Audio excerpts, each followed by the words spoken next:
And we're back with our third segment, talking about Gen Con 2019. Woo! Gen Con. And for this segment, we have Aaron, Jason, and Renee, because you were all roomies. So you all had more similar experiences, probably in some ways. So Not quite as out of a body as one of our members, but tales for later. So so let's get down into it. Renee, you were talking a little bit earlier about Oink Games and how you all got a bunch of their games this year. So my job takes me all over the world, and wherever we go, we play board games as well as actually do our work. And so one of my coworkers introduced me to a game called Deep Sea Adventure that's by Oink Games. And so I was like specifically looking for their booth at Gen Con, found their booth, and found all of the other games. Things I like about Oink Games is that they're pretty small. Mm-hmm. So like you can really, it's very easy to travel with them. Yeah. Like they're the size of essentially like a deck of cards, maybe a little bit like taller, but yeah, it's a pretty nice size. So, Deep Sea Adventure is a super fun game. Didn't you end up with the German version of that one? I did, because Amazon. But yeah, so the outside of my Deep Sea Adventure says Tief Sea Adventure or something like that. But the inside has English rules, so I just throw away the rest of them because I don't speak German. Anyway, yeah, so we played that game with Thad and Kara. They seemed to like it. And I think we just played it the one time because it was late and we were tired. But, Yeah. I also, while I was there, picked up the Dungeon of Mandom, which is a game that I had seen. I haven't actually played it yet, but I had seen it and I heard good things about it, so I was excited to get it. You play like as a guy who has been down through the dungeon and he's too good at it now. So now he's like, now I'm going to see how little gear I can go through to the dungeon with and still survive. So, game, sometimes you only play once. Yeah, it's a fun premise, I think. It sounds very roguelike, honestly. The dungeon speedrunner. How many, do you know how many players it takes? I believe it's 4, but up to 4. Yeah, Okay. I think so. Cool. But yeah, and then Aaron also, because I was at the booth, I was like, Aaron, look at all these games. Yeah. And he looked at some games and saw one he liked. Yeah, I was looking for I did find one that I would do for personal, but just because of my job working with the kids that I do, I always am trying to find things that would be good for the lesson planning as well. And I found one that would be kind of cool called Troika, which is a vein of trying to get as much gems and fuel as possible to get off of a planet that you've crash landed on. And basically No Man's Sky, but with 99% of the bullshit removed. So wow, huge slam on No Man's Sky. That's a controversial topic at this point. Very controversial. Have you actually played it yet? I haven't gotten a chance to play it yet, but I've read through the rules, and it seems pretty simple overall. Mm-hmm. So, how many players does it take? I believe this one takes up to 5. Ooh, so 2 to 5 or 3 to 5? 2 to 5. Ooh, So. nice. Deep Sea Adventure also goes up to 5. Oh, cool, Yep. cool. Yep. Games that are very light and portable and can take like between 2 to 5 players. That's a really good buy. It's a good game. I'm definitely going to look into that too. And it's very pretty. Like they have pretty decent artwork. Yeah. On all their games. Pretty simple, but just beautiful colors. And honestly, I wanted to say something else about Oink Games that when Renee and Jason introduced me is that they have a real huge selection of like different things that aren't just like the same variation on the same rule set. Because I saw like puzzle detection, different puzzle games, lying or bluffing games, more of the. I think they had 5 different categories. Yeah, kind of did that, and they had like a nice little menu that they gave you of like, here, if you're wanting this type of game, this is what's going to be in your lane. So, so really cool company. If you get a chance to order from them or see them in person, I highly recommend them. And they're cheap. It's like $20 a box. So yeah. Oh wow! The more you buy, like the more discounts they were cutting. So Ooh, yeah. Very cool. But you also did, aside from just buying things and the exhibit hall, you actually did some ticketed events this time. So, including playing Western Legends. I'm really curious about that. So yeah, that was me. Oh, you played it. Okay. I played it, but as I was playing it, I was like, oh man, Jason would love this game. Jason would love this game. So we may have also bought that game, but You're welcome. Happy birthday. So Western Legends is a game that I played that it is it's a Western game, like Western Western, like game. cowboy Western. Yes. So it's like outlaws and sheriffs, like if you're a little kid and you're playing like bad guys and good guys, cops and robbers, that kind of thing, meets poker, meets war, like the card games war and poker, meets a board game. So like as you're playing, you can go to the saloon and play rounds of poker. You can go and pan for gold. You can go rustle some cattle, and all of these can be done either as like a good guy or a bad guy, and you get different like bonuses and points depending on like kind of which track you have chosen to be. Bad guys can go fight, or good guys can go fight the bad guys, and then the war is anytime that you're fighting with somebody else or trying to steal stuff from people or whatever. And any of those paths can be a path to like winning the game, right? Yes. Like you don't have to do everything. You can just kind of pick one. No, you can just choose one. Yeah. And like when you're playing as some sort of Western legend, be they bad or good. So like specific Annie, named characters. Or? Calamity Jane was one of them. Oh, okay, yeah. Because I recognize that because of our Red Markets game, so I was like paying attention. But yeah, there's I can't even remember all of them, but there's a ton of different legends that you can kind of play as, and they all have different starting. Oh, okay, they have different and stuff. abilities. It has Yeah. shooting and poker. I'm sure Wild Bill Hickok's in there somewhere. I'm sure he is yeah. actually. Yeah. Yeah. So yeah, it's really fun. I really enjoyed it. Cool. Yeah. It's a good game. Yeah. And we bought it because it's a good game. It was pricey, $75 Yeah, it looked like a big starting box. Yeah. board game, but yeah, it's pretty good. It had a lot, and it had like 2 expansions, I believe, at this point. Like a big expansion and a smaller expansion. Yeah, I think so. Yeah. Because the smaller expansion, they were trying to like bundle it. The bigger expansion was actually more expensive than the base game. It was like $90. Yeah. Yeah. Oh yeah, I don't remember that, but yeah, no, I it think was so. expensive. I might be misremembering, but I'm pretty sure it was because I was like, woof, no. Yeah. I mean, Jason, you were buying some things too. In the like you were telling me about one set of rules for. Yeah. So my ticket events were pretty limited this year because I wanted to leave myself some space. I kind of went a little too ham at Gen Con last year. Oh, yeah. So I'm still, this only been our 3rd year. I'm still trying to find the right balance. And Yeah. I wanted to try and get into the dealer hall and do demos, which I actually didn't, but that's neither here nor there. But the biggest ticketed event I did, other than the ones that I did with my wife, was Noble Armada, which is a miniatures game that's had quite an interesting past, actually. Like I was testing the 3rd edition, and the original 1st edition came out in the mid '90s, I believe. He said. It's part of the Fading Suns kind of universe, which I think has like video games and maybe It's not in the video based games. around It definitely has a tabletop role playing game. Yeah. It might have some other games. It's a very interesting space opera setting. That's very kind of more closer to Dune in terms of like very exotic, like political noble clans or houses, and like it's. One of those like settings that's intrigued me, but I've just never had the time to really like learn about it. But they also have some Cthulhian Lovecraftian elements to it as well.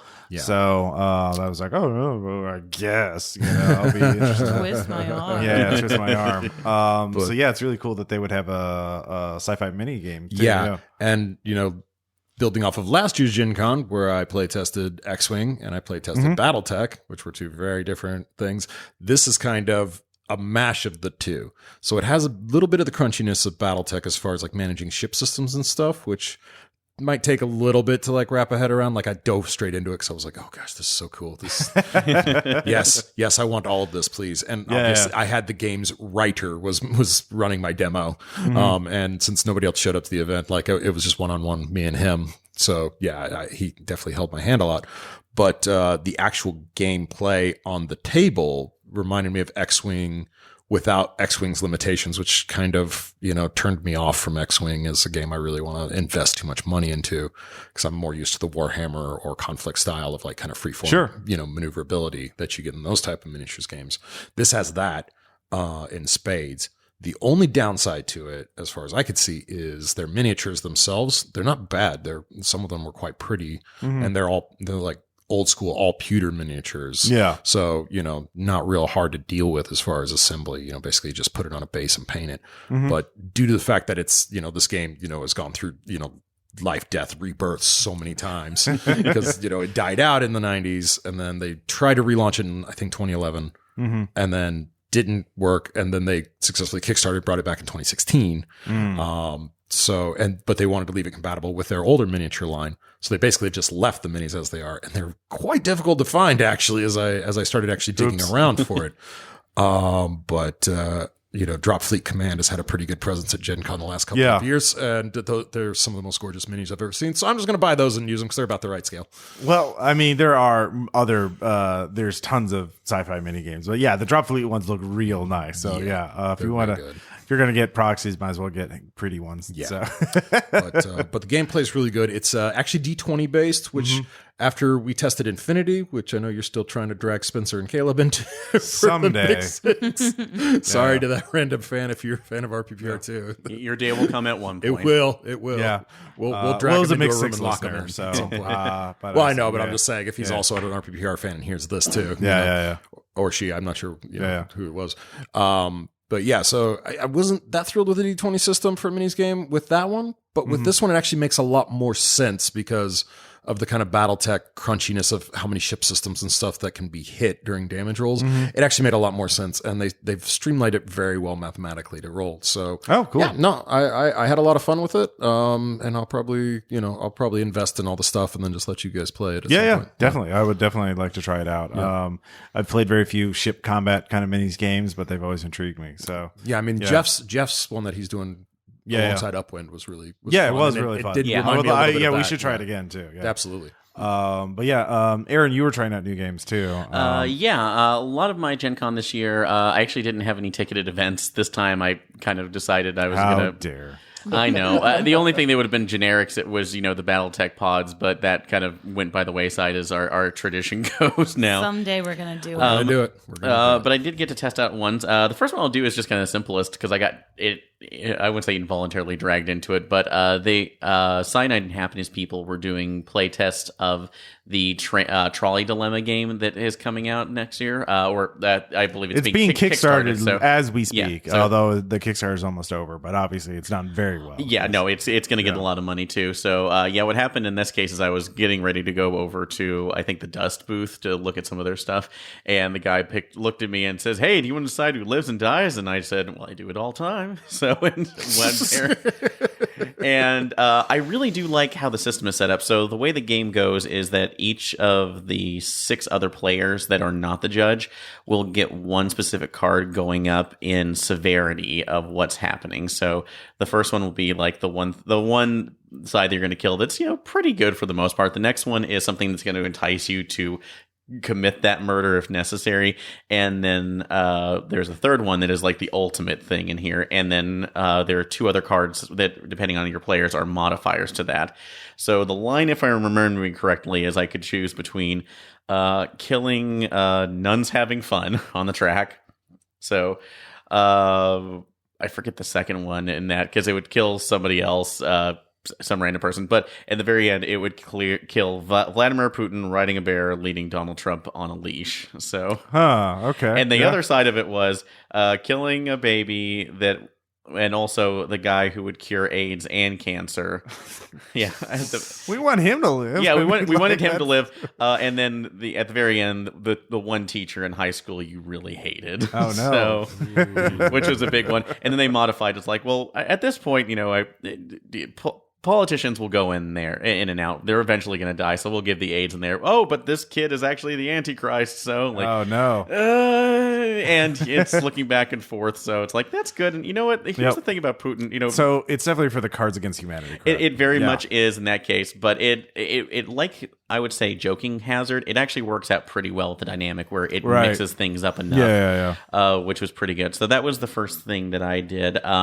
Second biggest thing that the 2 big games that I actually play tested for board ones. One that I bought, which is Be Lives.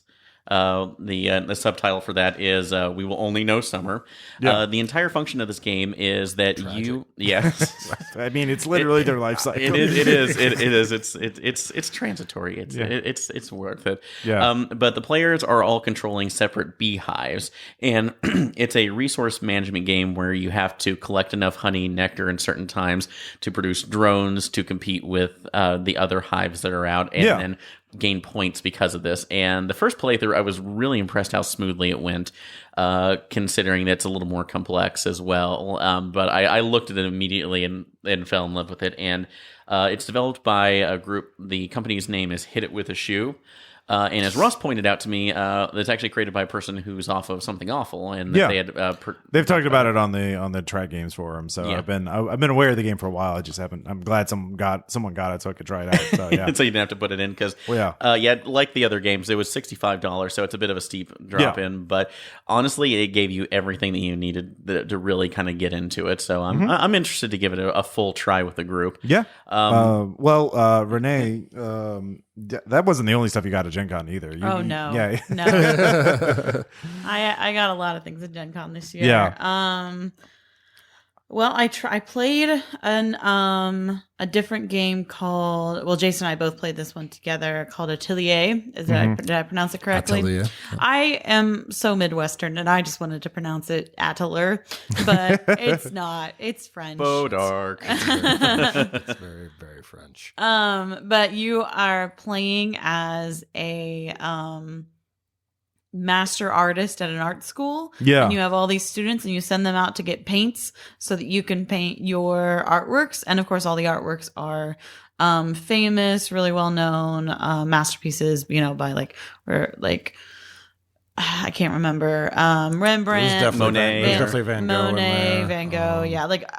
Everybody. Yeah. Anybody who's anybody. And, the Renaissance. And to the game's quality, like the print, the cards, like it's cards. The prints were fantastic. It was very, very pretty. Yeah, no, that Very sounds. pretty game. So do you already know how to play that, or did you just demo? I it? learned at Okay. Gen Con. Yeah. Okay. And we'll probably be picking that one up.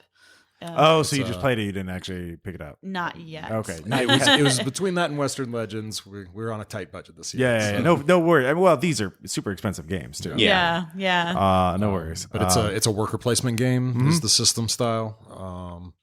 No, it sounds really cool. Yeah. And if it's like not your thing, or you can tell like already the bat you drew poorly and you're not going to win. It has great mechanics for fucking with people, and the two young ladies who were playing opposite of us will remember me for the next 10,000 generations. Jason very quickly went into I'm just going to screw everybody else up side of things. Hilarious. The mechanic is so perfect for such a high-minded, froofy game. To have such a dickhead mechanic, and then I was like, "Oh, I'm embracing this." I am intrigued. And would for like to somebody subscribe to who your newsletter. Yeah. actually thinks that everybody in the world should take at least one art history class in their life, Yeah. this game might classify as that. Yeah. So, Yeah. you could actually recognize and learn some famous artists. I and even knew a paintings. couple of them. So, Ooh, yeah. Nice. I'm definitely looking forward to trying that at some point. Yeah. They might have. I mean, Moon City Con is coming up. They might have some copy in the board game library for that. So I'll definitely keep my eye out for I know it. Miniatures Market in St. Louis has it because they had a really good price on it. So that's probably where we're going to order our copy from eventually. Nice. Yeah. So you didn't just get games though at Gen Con. No, I also I got a couple of other things, but one of the fun things that I drug Aaron to this booth as well was there was a candle company at Gen Con. There's actually, I noticed several tea companies, a coffee company. I didn't see the coffee. I did see the tea. Yeah, they were I took a picture because my brother-in-law, it was his birthday. The so I was coffee guys taking a were picture next of to it. almost all the boards, the tables, the board game people, but I don't remember. I think I deleted it. Anyway, but then there was also a candle company that I went to. It was called Epic Adventure Candle Company. So I'm weirdly becoming a connoisseur of tobacco, pipe tobacco smelling candles because I don't smoke and I cannot actually smell the smoke of tobacco pipes without coughing because I don't smoke, but I love the smell of it. So why not just get it in a candle form? So I've got several of them now, but I have the pipe leaf candle from them. Very Tolkien and then D&D themed. Yeah. Well, they didn't. I asked them about this because I was like, they on their little card they listed a candle called the Last Unicorn, and if you know me at all, you know I have to smell that to You find like out. those unicorns. Well, especially that the book- Last that book Unicorn, is especially. one of her Yeah. favorites. Yeah. But they were like, oh, we meant to bring that one, but the box didn't make it here on time. So I didn't get to smell it, sadly. But I looked up on Etsy today and I found out that it's like, smells like light floral scent with like rain. And I don't remember. It sounded like it smelled good. But yeah, so pipe leaf smelled very good. And then Aaron got one as well. It was a debate between the two I was getting because I like those smoky ones, but I didn't want to just get a pipe leaf because that would be at their house at some point. So I figure I'll be at your house to smell it if necessary. I don't know. You might be uninvited by Christmas time. Oh, Well, at least thanks for the heads up. That's all I needed.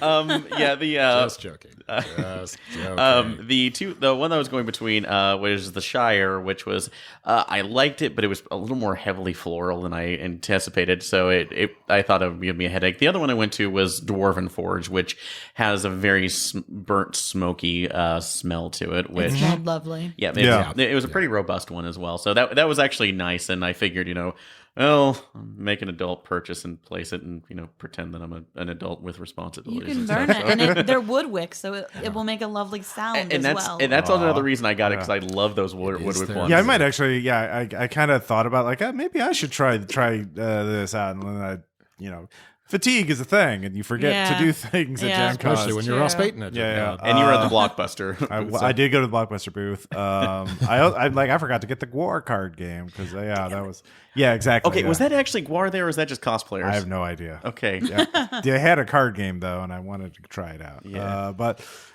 we all have our Gen Con regrets. We do. But you guys also Jason, you also did like an escape room. Yes. It was so good. Into the Dragon's Lair? the Dragon's Into the Lair. Dragon's Lair. Yeah. It's by Champagne Urbana Adventures in Time and Space. That's the company that was running it. Well, they have to distinguish between all those other adventures in time and space. I mean, yeah, exactly. We're a legally distinct adventure in time and space. We are only out of this place in time and space. So stay out of Champagne. As the BBC. No other looms fucking over adventures in here except those things. we got our eye on you, Doctor. But yeah, no. Really great setup, actually. Especially it was in a smaller area. It was in the JW, wasn't it? It was in the JW It was in Grand Ballroom. Yeah, it was in the JW's Grand Ballroom. So much smaller setup than True Dungeon and a lot of the other kind of tried and true things at Gen Con. It was a different setup than most escape rooms. Most escape rooms are one room. Yeah. This was actually 4 little kind of mini rooms that you went through. So it did feel a lot like True Dungeon, only a lot better. And there were a lot of cosplaying elements to it. They had probably a cast of maybe 6 or 7 people running around in there. So again, that kind of contributed as well to the True Dungeon element. Kind of moving you through it. Not so much really any combat elements though, which I think is a big distinctor away from True Dungeon. So no really no like it. pucks, no No items. shuffleboard. Yeah, no shuffleboard, no tokens. And it did have a really engaging story to it. I mean, I know escape rooms try and have a kind of a little bit of a story to them, but there's only so much story you can tell in a room. Yeah. With the freedom they had from 4 rooms, it was a little bit more engaging. So you actually started out in like the set of Stranger Things, basically. It's a beautiful, clearly a basement, with 70s wood 80s. wood paneling and it just pure 80s nostalgia. Yes. Where board games and posters. And so you had to, and clearly someone was playing D&D in there. You had to solve that, not spoiling. Once you solve that, or whatever, you move on to the next room where you get teleported into like a fantasy world. And Oh, okay. you end then up. you're in you the got your Narnia forest, Gaiden. and Yeah. then There's you're There's in a a shop. jail. There's a shop owner that you have to help out, and then you get thrown in jail because he's a dirty bastard. Yeah. And then you get taken to the Dragon's Lair. So Well, of course. it was really fun and cost way less money than True Dungeon does at Gen Con. I saw a bunch of these escape rooms, and I was thinking about doing that, but I wasn't sure if they were going to be like any different than the escape rooms you can just get here in Springfield. So Yeah, no, it was cool. And then at the end, they had like an extra little additional thing that you could do. Yeah. Where if you would figure out this like cipher code and translate it all, and then like turn it over and like kind of use those directions to give yourself a map. Yeah, you gotta sketch You out a could map. get like you won a free poster. So I got That's cool. nice. a beautiful poster, and the artwork Yeah. was pretty. No, I saw your print. Yeah, I saw the Yeah. poster. It was really Yeah. nice. Did you do this by yourselves, or did you have other people with you? We had Anybody- 6 yeah. other people with us for a grand total of 8 of the. I mean, that helps solving the crew? puzzles because It did, but I didn't feel but it like didn't. yeah. I didn't feel like I felt like I was useful, you know? So, and especially considering there were 6 people in there who knew each other and then us two. I was real nervous before we started. We were the randos. Yeah, Oh. yeah, exactly. But I think it went well. Like they were Yeah. all very nice and stuff. So. I think after the first room or so, they started cooperating better. The first room was pretty hectic, and then we kind of proved ourselves to them by being Nice. pretty useful. Yeah, yeah, Like we weren't the ones that messed up the first room. yeah. Like, put There it was a that way. glitch, but Yeah. you know, Yeah. it happens. Cool. That sounds really fun. I'll probably try and do an escape room, especially if they're putting that level of production value in it. Like, Yeah, I, no. I didn't know, so like that was my sort of concern. Sure, sure. but It was yeah. definitely a risk because I think the tickets were only like $35 or something Yeah. like that, which is more expensive than an escape room is normally, but Yeah. it was But yeah, worth again, it. for a But full-part compared escape to- room. Yeah, like, yeah. with And that- compared to True Dungeon, especially this Oh, year. yeah. So we'll True Dungeon is just ridiculous at this It's point. so expensive Yeah. at Gen, It's like at Gen Con $90, at least. yeah. Yeah. I think But that's of course, the low-end one, isn't it? The $90 ticket. The ones I saw that they were almost conversely $80. I think there may have been like a trial one that they put down to maybe 60, but Still, but that's only like just trying it out. yeah. But Aaron and I, of course, had our own adventure because we both got to play in Free Spacer, run by the game's author, Christoph Sapinski, I think. Yes. Yeah. And that was quite fun. Of course, we will have the actual play up on the site at some point because we've got a slight backlog at the moment because we recorded multiple games at Gen Con. But I had a lot of fun. The system is a little complex, but A little more crunch than I was probably initially used to, but Yeah. once we got into the main part of the combat, it seemed to come together pretty well for the most Yeah. part. So I think that's there, and also it has a lot of interesting lore behind it too. So Yeah. I think that I once we got into the role of that, where we started to understand, like, okay, this faction's going here and this one's going here, which sometimes I think for like a one shot can be a little bit overwhelming, but Christoph did a really good job of explaining everything and kind of bringing it back. A lot of Free Spacer's strengths are is its ability to generate like entire sectors and things pretty easily. But he also did the Star Trek. It was basically a very Star Trek kind of game where we go to this planet, we have to figure out what's going on and like how to help the people there and that kind of thing. But they also was really good about having that old school kind of like, we have alien species and there's some fucking aliens. Here's a squid person and here is this here's a crab guy. Yeah, we there had were- a there- crab guy too, which was, and I do like that overall. That Yeah. hey, they're just weird alien species out here. It's not all just kind of Yeah, there's no mostly humanoid. penalty for trying to you're on using your doctor skill in any alien species. So Yeah, it it's was just- it's there. Yep. So yeah, look for the actual play for that. That was quite a bit of fun. And yeah, the guy who wrote it ran it for us, so that was quite nice. But yeah, let's see here. I mean, that wasn't the only event we did though. Together, we actually had a lot of fun doing Space Hulk. Space Hulk away. Space Hulk. Yeah, We didn't know we were signing up for Space Hulk. Yeah. So, yeah, apparently there's a lot of these event organizers are having some problems with, of course, we also mentioned in the previous segment that, the other Jason signed up for a game only to find out at the last minute that it was a LARP and he wasn't expecting a LARP. And in this game, we signed up for Kill Team that was supposed to be like an 8-player game. Yeah. And I was like, oh, we can all play. That sounds fun. And then like we show up and they're like, oh, well, we don't have that. It's just one-on-one kill teams. But we also have a 6-player Space Hulk game with custom 3D printed terrain. And we're like, well, I We're guess like, we'll dibs. do. Yeah, we will do that. Just gonna put my bag here. Well, I mean, the thing was like we got there early because we Sunday we did our morning. little Sunday morning like what's quickly becoming a tradition of going to the donut place and what's Jack's Jack's Donuts. Donuts. Yeah, Jack's Donuts in Indianapolis. Pro Gen Con tip: if you want some unhealthy breakfast, that is a great place to get in and get out of. They have cronuts. They're They have really good. cronuts. They have They were cronuts. good. They're really good. Yeah. But we did that, and Ross said, "Hey, we could just go show up early. It'll be fine." So yeah, we got there. Fortunately, we did because once we found out about this whole mix-up, it was like, Yeah. well.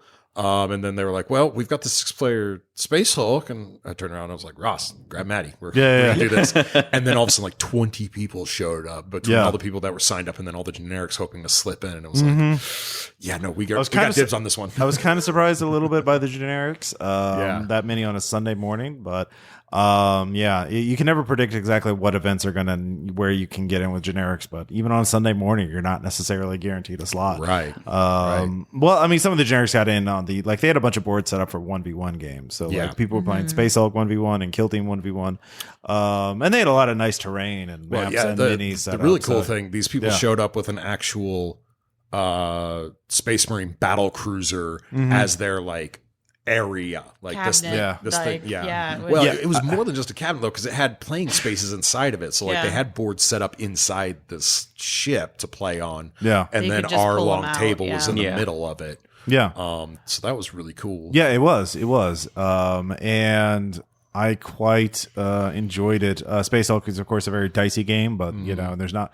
Like, the scenario, I feel like if I was doing another 3v3 game or a big player game, I would make the Marines do something other than just like, we're going to sit in our spawn and shoot the shit out of all this. We didn't get to play for long enough for us to actually move, because that was part of the thing. Is like I wanted to move, but then like the aliens, they just kept coming, so I couldn't move. Like you guys, like all the aliens started off first with just little blips. For those of you who don't know how to play Space Hulk, like you scan the ship and you have a rough idea where they are, but you don't know how many or whatever. And then we're allowed to just make entry with boarding torpedoes, which they actually had 3D printed boarding torpedoes. That was very cool too. So freaking cool. So I saw a blip and I was like, well, so Renee's here. Our rando, who was also a Space Marine's over there, was like, I'm going to go right in through here. And of course, I breached and entered right on top of like, I don't know, 8 or so aliens waiting for me. So yeah. Yeah, you really had good. it raw from the beginning. Yeah, I was losing Space Marines left and right and center, but then I discovered the power of the flamethrower is broke as fuck in that game system. Well, So- only broke because we were only playing like a 45-minute Yeah. game. Yeah. So Also, it was just deathmatch. It was Yeah, not like yeah. like Space Hulk. Normally, you have scenarios, Sure. and that's what you do. But in this one, not so much. Nevertheless, it was pretty funny just blocking It was all a good of way to Maddie cap and, off, Maddie yeah. and Ross's rando, and then Maddie herself just completely blocked them out like, yeah, try and move. Yeah, I'm yeah, just yeah. going to sit here. We were beginning to win by the end, but yeah, I was the Xeno player. You would have won very quickly. Yeah, one or two more turns. Yeah. It was getting but rough. I also liked that they didn't have Xenos. They're like, these orcs, they're now counted Xenos, or they're there too, and they want to compete with the Xenos. They believe They're all that unarmed. they can, Yeah. so it'll be awesome, guys. So that was a lot of fun. But in terms of dudes fighting monsters, I mean, you also played Hellboy, right? Yeah, they Mantic, I believe. Yeah, that's the company that produces it. Was doing not premiering, but at least putting out the Hellboy board game, which is something I really wanted to try out because I absolutely love Hellboy and the BPRD, and got to do the demo. Actually, got to do an initial demo and an extended one over it. They had games that were ticketed, but I didn't get a chance to get into that. So the whole thing of it seems to be a bit of a cross between some elements of Arkham Horror and Gloomhaven, where each adventure is basically set up on boards where you put your area scenarios, together. The scenario together, or Yeah. kind of like the Ghostbusters board game that I have. And you're Hellboy trying to, stop whatever. But they also have a Doom tracker set into it as well, that if it goes on for too long, the main monster of this, like the one we were playing, had a larger frog spawn of some sort come out that would be able to attack you early on. So it's kind of managing what you can do in the moment and then making your way to the monster so they're not all overwhelming you at once or giving you negative effects. All the characters are statted out on the boards with abilities like Hellboy. One of those is a like one-fisted attack for the right hand of Doom. And the way that you do the dice mechanics, it actually has 2 sets that you roll at once. Blue for your attack, I believe a purple or something for their defense, and then if they get over on you, you start flipping over markers until it's all filled into yellow, and then you have to use a separate yellow dice until you get healed up by either one of your party members or something else. But really beautiful minis, really good setup. I would love to give this a fuller playthrough as I got, but unfortunately, it's a very high price point. The base game itself is about $90. Which was what they were giving at the con. It's not nothing, yeah. And they gave you like 2 initial scenarios, but that's for the big one, they had a huge con option that was set up with like 4 of the big scenarios, and even with the coupon they gave, that was about dropping 175, which is Ouch. I could You better not. fucking love Gotta Hellboy. pay for I that. I fucking love sweet, Hellboy. Yeah. Hellboy license. copyright. Yeah, that license, Mike yeah. Mignola license. Well, it's man. also like high quality minis too. And they are very well done, and the game looks very solid. But in the same vein, I had to look at it in the terms of, if I can bring this every week, like we've been doing with Gloomhaven, and play that, that's great. But I did not feel comfortable even attempting that when I didn't get a full on playthrough with everybody else. And we already literally have Gloomhaven. Yeah, so so until we got another 100 hours of Gloomhaven. before that's At even least. done. So Yeah. maybe Yes. maybe we find a prize drop, or maybe next year Yeah, would be a exactly. good option. Yeah. So. But yeah, that's cool. I'm glad you got to try that out. I've seen the minis myself, and I was like, "Ooh, that is neat." Oh yeah, no. And the only thing I regretted is that they were given a spectral form version of the Johann Kraus mini. I'm like, not worth it. Not worth you. They're just trying to get you to buy. They did, but irresponsibly. But in turn, since I couldn't, I know I couldn't be responsible. I did find one thing BPRD related, which are the patches, which I've been finding for a future cosplay costume as just a general agent. So thank you to the random booth that I found you at, and I will try to name you later if I can remember. I'm glad you were there. Poor Forum Aaron on the shout outs. Yep. Tell you what, he's only had like 40 minutes that we've been talking Yeah, to look this up. I'm trying to be Totally a called him out before the episode even started with this. Yeah, Fuck you, my friends. These were the you, only. Aaron. I mean, Jason, you also got to try some non-gaming events too, right? Like, Yes, I was actually doing quite a bit at the Writers Symposium this year. We saw a bit of that last year because Mercedes Lackey showed up, and that's Renee's like literary hero. Love her. So this year I was much more interested in kind of checking out what that has to offer because Yeah. like I used to do Ross and that too, Caleb, yeah. I'm an aspiring writer, and in Well, particular, Ross and Caleb have books. well, sorry, They're no longer aspiring. yes, thank you. Buy Ross's book. Buy his book. yeah. So flipping through their list of events, they actually had quite a large segment on something I'm pretty interested in, which is serialized fiction and self-publication and making that work, which I've been quite fascinated by. Oh, 'cause cool. I studied a bit of Dickens, and Yeah. obviously you're quite successful with Patreon and have been kind of pushing that as ideas for us. Yeah, you no, for- I know Delta Green does a bit of that. They, as part of their Patreon, Dennis Stepwell writes microfiction stories, Yeah. like 500 words to 1,000, something like that. Yeah. And puts those out, and he's already got a compilation of them. So yeah, like, or doing slightly longer form things. And you can also adapt it to like podcasting. Like, there's a lot of serialized podcasts that do that, like the Magnus Archives, which we were listening to on the trip up. And yeah, so yeah, serialized fiction is definitely potentially a very good place to go. So no, I snatched up 3 or 4 events from that because another big thing this interests you out there, they're free. They're all free. That's I mean, honestly, cost you an hour of your day to go and engage with one of these. I'm also pretty sure if you bring a Zoom recorder, you can just record those and put them on your podcast for free. So, Yeah, you can. I have done that in the past years. Also, by the way, I'm still an aspiring writer in that I aspire to be, I don't know, as famous as Mercedes Lackey, Yeah, or something yeah. like that. So even when you get published, there's more things to aspire. There's it never higher ends. levels. It never, on and on and on. except for Stephen King, but he can fuck off. He's just vomiting words in the best way possible. They're good words. They're though, good Aaron. words, Aaron. No, Like, give I'm not the saying man that's credit. that's why I words said for vomiting Steven. words in the best way possible. Yeah. That was his. And at this point, he's been pretty open about the fact that he does this for himself. Like, this is his thing. Yeah. And we keep throwing piles of money at him. Yeah, and he's that just is like, very okay. true. I mean, there are worse things that could happen to one's Yeah. life. Exactly. I will say, though, these are quite hit and miss, as these are pretty freeform. They do get some decent talent. I don't remember who all came in, but I did recognize several of the names of authors that were in. They this usually year. get a pretty good roster Yeah. of writers Yeah. for They- that. They do That's have a whole really thing. impressive like- roster. Yeah. But yeah, it was a little hit and miss. So, for example, the self-publication seminar I went to was fantastic, as they had a nice breadth of representation of authors at various stages in their careers who are all have had pretty decent success at self-publication. I wasn't really familiar with any. I was heard of one of them, wasn't that familiar with the other two, but like, kind of was quickly Googling and like, okay, who are these people? Should I actually be listening to them? Oh, but yeah, maybe I probably should.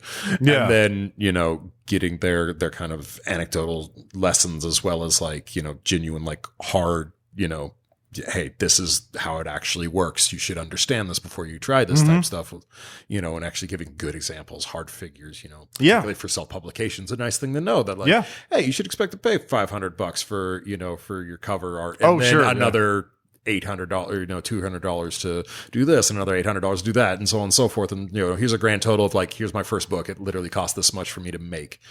So it took me a year to actually get back in the black on it. And it's like, wow, that's actually really inspiring and makes me feel a lot more better about attempting this nonsense because like, that's that seems achievable. Yeah. However, the serialized publication form I went to, not so good, as they got an editor who seemed like a pretty decent cat and, pretty well experienced. He was one of Shadowrun's editors, actually. So I kind of, didn't know his name, but I obviously familiar with the IP because of, Shadowrun, the popularity with RPPR on that one. The author they got, however, really just wanted to spend most of the time talking about how much she actually hated serialized fiction until she was forced to do it to remain salient, and then pretty much just spent the whole rest of the time talking about herself and her particular ideology, ideological views on this sort of stuff. And it was like, after about a half hour, I just walked out because I was like, okay, I'm not learning anything from either of these people. And that like she was trying to find every opportunity she could to pick a fight with the editor guy who was just trying to be in my opinion, was just trying to be a good-natured dude and let her do most of the talking since she was the actual writer. And he was just like, hey, I like serialized fiction, but if you're a beginning writer, don't do that. Hey, if you want to write, I'll definitely hire you if it's your first thing because, I need new talent constantly for Shadowrun. But no, if you're a first-time writer, I'm not going to give you a six arc serialized run because that's a really hard thing to do for good writers, and you're just starting. So don't come to me with that idea. Just bring me a decent sample, and we'll get you started. But you need to take one bite at a time. So that you get what you pay for with these. That was in a way similar to my experiences when I stopped going to them because they're just very highly variable. Some are very good, some are very not. And you never know exactly where you're going to get because the content may be good, the topic may be good, but the authors are bad. Sometimes some of the topics that were like kind of marginal would turn out to be really good because they had really good like authors on there talking. Sure. So that's something to think about. Writer Symposium, if you're interested at all in writing, also talk to the authors in between symposiums, like after the panel or whatever, and just kind of like, hey, blah, blah, blah, blah, get your autograph or just like get advice. Because that's always fun to do. Or hunt them down at the bar later and give them a free drink and squeeze them for info, you're a Shadowrunner. Very good. Let's see what else. You also did you had a little mini mission on your own, right? A little bit. Renee, the whole search for the gaming table thing. Yes. Oh yeah. It's kind of our house has become the hub for RPPR. We've been wanting to kind of expand our capabilities for everybody to have enjoyable gameplay sessions. Yeah. So we've been looking into gaming tables for several years, but unfortunately Geek Sheep died a tragic death. Yeah. So now that void is quite large and trying to be filled. But this year there was actually a gallery of gaming like on the industry. way to Lucas Oil. There's like a whole little section. I didn't even go to Lucas Oil at all this year. That was the only reason we went to Lucas Oil was to go check out this gallery. I actually played. That's where I played. Western Legend? Kingdom Builder. Oh, Kingdom. Sorry. Kingsburg. That's what shouldn't have spoken for you then. And to look in the shadow of that's True fine. Dungeon. But so we were checking out a bunch of those. It turns out actually one of them is local for RPPR. Like it's based in Joplin. Not Joplin. Well, the shop is in Joplin. The shop is in Joplin. They're based out of, what did they say? Kansas City? No, not Kansas City. It was Jasper? Jasper, Yeah. It was Okay. Shop is in Jasper. The like people who run it, they were in Kansas City. Okay. That sounds. But anyway, Missouri. Yeah. But also getting into the table of ultimate gaming, people were there, and nice, but expensive for just magnetized like legs that you could probably make on your own pretty easily if you wanted. I wasn't super impressed with the build quality of them. I didn't think they were that bad. It was but fine. Yeah. It was, but like, for- if I'm going to for- pay that much money yeah. for the table, The I'm not tabletops were the looking thing for on there because Yeah. the material they use could be easily cleaned, I think, and maintained. But if you're looking for something classy like the wood stuff, like Wormwood was doing, you're probably wanting to go with that. Yeah. Yeah. But the new kids on the block this year came across the pond to come see us, Ratscallier. or Rascallier, Yeah. something like that. Yeah, no. It was beautiful. Those guys, I mean, that was as Euro as it gets. They were blaring EDM. They had a rave table, like their table Their had table was so flashing pretty. neon lighting Yeah, all just around LEDs it. Like, that built into it that were just And it was constantly like pulsing. color rainbow chasing yes, rainbows all the way it around. was intense. It was so pretty. They were really nice guys. I stopped and actually chatted with one of them, and yeah, he sat and talked me through their process. They are all custom made to order. They had a little coffee table thing that just was like the table of drawers. It was so pretty. Yeah.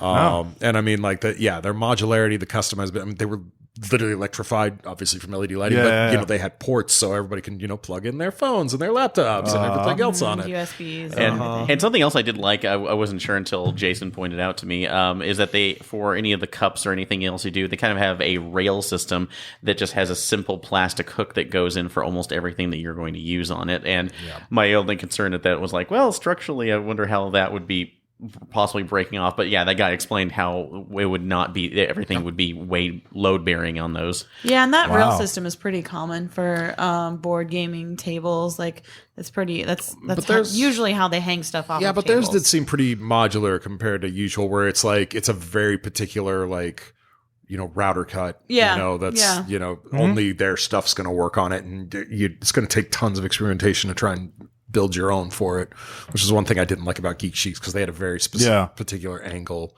As I was, I'm not much of a woodworker, but my dad is, so I at least can kind of notice some things and was examining that and was like, that's going to be a pain in the butt to try and replicate that for making our own stuff. But so these guys, they were very friendly, really cool stuff. Unfortunately, due to the fact that everything's custom, they really couldn't even throw prices at us. They were saying maybe about $2,000 to start, but they could easily hit $10K, or like easily. Would you like a house with your table? Right. At this point, it's cheaper just to build a house around it. It's so nice. Let us I build mean, you a you house. might want to live in that So table. for It's next, true, though. so for next year, please look out for Role Playing Public Radio's GoFundMe to get the ultimate gaming table.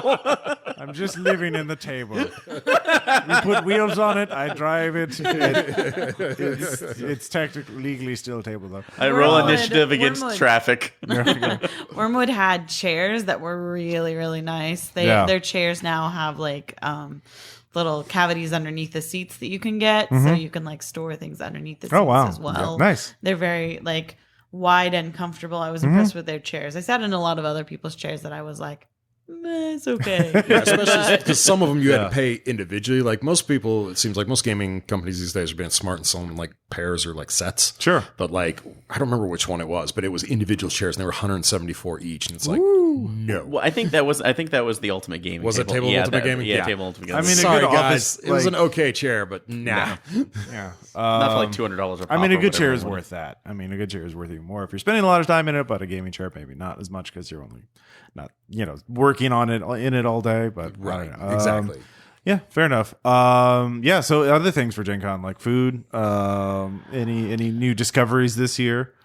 We found a great Irish pub. Yep. So we stayed at the Hyatt Place, which is a brand new hotel this It year. was really Yeah. nice. It was fantastic, and for paying the price, it was slightly cheaper than the downtown Marriott, which we got last year because we got a really nice draw last year. And location wise too, it was just 4 or 5 blocks. So two Not blocks. even. Okay, Not 2 even. blocks because from the end of the food truck. Okay, to the end of the food truck. So we could basically just turn the corner and go straight through the food trucks into the convention center. It was well placed. It was an easy straight shot walk. It was never a problem getting to events. It was, and getting back to the room. Like, for being, not on the main kind of thoroughfare coming out of the convention center, the JW, et cetera, et cetera. Wow. And it was phenomenal. And the nice thing too about it is that if you were getting way too hot, it actually had a mall access next to it, so you could you could get through the convention center that way without burning yourself out. Yeah, So this Irish pub though?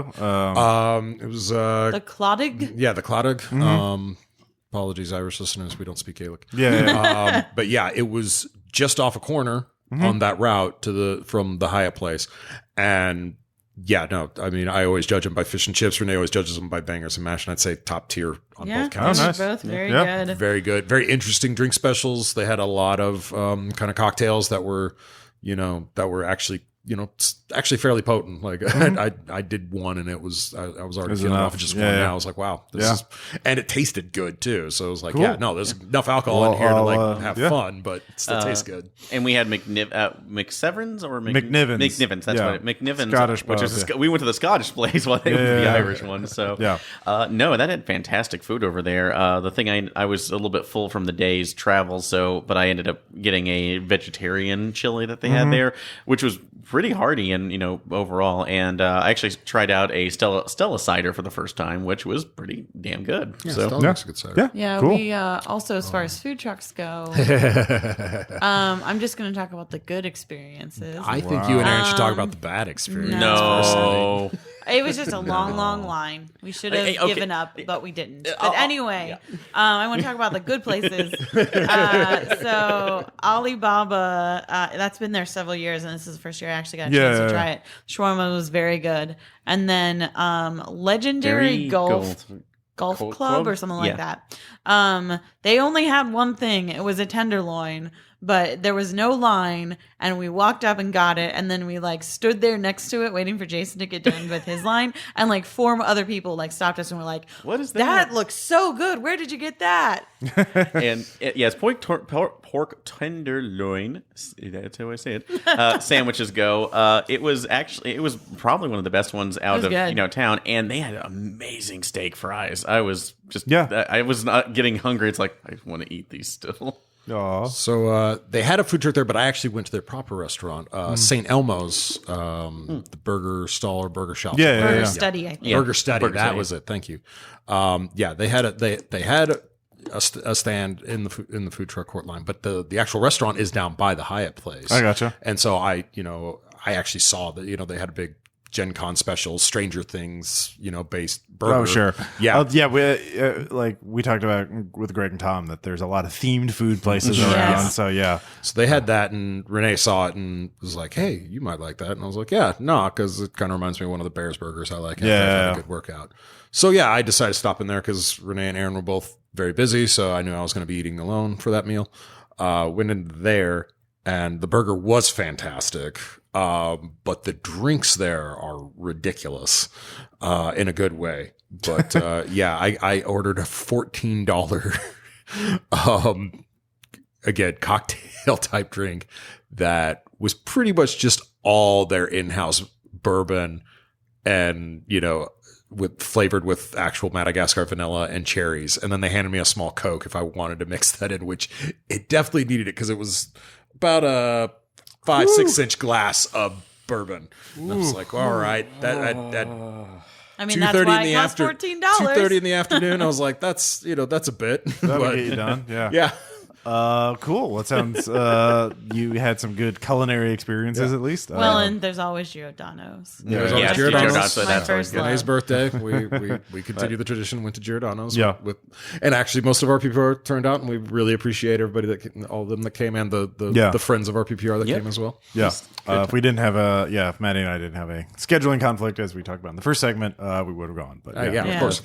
well, cool. Any other final thoughts about, especially did you learn any tips this year to maximize Gen Con fun for next year? I learned this year that I really like the puzzle hunt, but I need to go around the very first night, like Wednesday night, around, take the pictures of all the puzzle things. Because, I wanted to do that, but, obviously you're so busy the entire time that, and fatigue. I didn't find all the puzzles until, midway through the day on Saturday, I think. And so by that time, it's I don't have the brain power or the time to really finish. Yeah, you got to commit to that. Yeah. So yeah, I've thought about doing that, but I was just nope.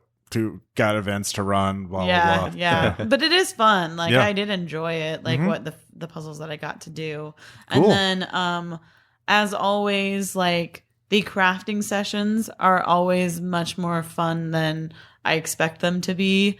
And I always come out with stuff that I like. I'm like, oh, it was so nice. Was it but a I new didn't craft have this to. year or what? This year I did alcohol ink coasters. So I like essentially like painted or made a marble like looking coasters with alcohol ink, and I think they came out really nice looking. Yeah. But Yeah, that was really neat. so Keep on. that's always fun to crafting. like learn new crafts at Gen Con too. Yeah. That's cool. Jason, any new? Definitely make sure you max out on your legal pain medication of choice. Because, Gen Conners are getting less and less respectful in their movement capabilities. And I was hurting a lot the first day for unrelated reasons. And I just about got into a fist fight and really don't need to be doing that. That's not a good way to be as a person. Because he was grumpy already, Yes. and people kept bumping into him. No, let's be clear. somebody came up and wrapped my knuckles trying to knock my cup out of my hand. Let's be clear. Was it just like the little jostling? It was someone walked up and smacked my knuckles as hard as they could. That does, I mean, Gen Con's tried to like really be aggressive, proactive, whatever you want to say, in terms of like dealing with harassment and assholes and kicking them out. Yeah. But like 70,000 people, it's hard to. And again, I certainly guarantee it wasn't targeted because I'm not the ideal choice for that. And even people that don't know me, I think, can tell that from a look. But just like, if you're feeling grumpy, got to be cool, because there's definitely a lot of jostling going on. People are getting way more less conscious about proximity to other people. Yeah, there's also a lot more people bringing in rolling carts and now wagons this year. Yes. Saw a that lot was of a that. thing. Yeah, so and the board game backpacks are very large. those board game backpacks Like are I ridiculous. almost got taken out several times by a board game backpack. See, and I'm someone who's like, ooh, a cool backpack, that's awesome. They just do not look good. I understand the utilitarian value, but they all look ugly as hell to me. It's true. They do look ugly, but also like for practical reasons, like I'm like, yes, no, I get it. But like maybe not in the dealer hall, dude. Yeah. Maybe, like, keep that like cool stuff take it gives from you your free bags. room Yeah. to your venue of choice to play it, and maybe don't go into the dealer hall with your insane backpack. Exactly. Yeah, don't be like, I don't want to go back to my room. I'll just take the games I'm going to play with me in my enormous backpack and then buy. And then knock people over. Exactly. Take a lesson from the cosplayers and the oversized costumes. Like, you're going to be out in the front where people can take pictures. Don't wander into the convention hall where you're going to be like the roadblock that everybody has to be going around for 5 hours. So I mean, think about the work you put into that too. I mean, because it's gonna get busted on if people. Exactly. Aaron, any lessons? General lessons. Usually it's the same thing, is that if you see something that you're really interested in, take the time to talk to the people who are selling it or just demoing a game. If you are not certain about what you're wanting to play, get a bunch of generics and then kind of find stuff that you can go through. Because a lot of the times those games are not going to fill up.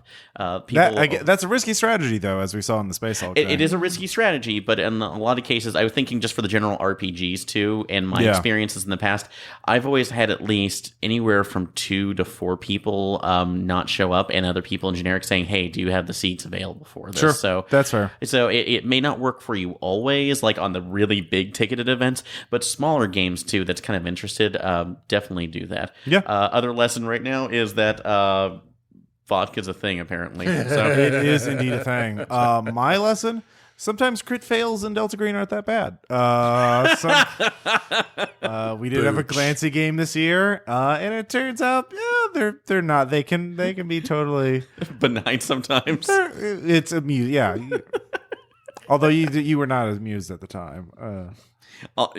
I'm going to say this now too, because I wasn't. Well, I was more falsely amused at the time because I understand what you're going for. Realistically, though, that's probably the least of an effect that a critical failure has had on No, it really has. Any Clancy game. It really has, or any game in general. So it was pretty nice. So at the end of the day, I can't really bitch about too much. So. Yeah. That's the ultimate lesson. Don't be afraid to crit fail. It's just a game. It's just a game. game. And sometimes it's all about the story and the friends you made along Murdering the your way. friends is fun. And a potential dice bag thrown at somebody's head. Yep. Pretty much. So yeah, and that's also your anecdote and a little teaser for our Glancy game coming up on RPPR Actual Play. So yeah, this has been Ross Payton. Thank you for listening. If you haven't already checked it out, we have a Patreon, patreon.com/RPPR. We have a bonus podcast, RPPR After Hours, where we review old bad games. Well, not always necessarily bad, but weird. We also are doing Questing for Answers, where we take your questions of the patrons and answer them. We also have early access for our actual plays, RPPR illustrated images of our very fun games. We're doing a series about the best of every RPPR cast member. You need to check out the best of Aaron, and but don't forget about the best of Tom and what we just released, the best of David. Yeah. So yeah, we have a lot of bonus content. So, and also if you back at the $2 level or above, you get to join our Discord and hang out and ask us questions and watch as I shitpost. I mean, post very interesting stories and links. The best of the internet, really. All there in one Discord. So, yeah, thank you all. I hope I can see you all next time at Gen Con. And we'll talk to you later. All right. Bye. Bye. Bye.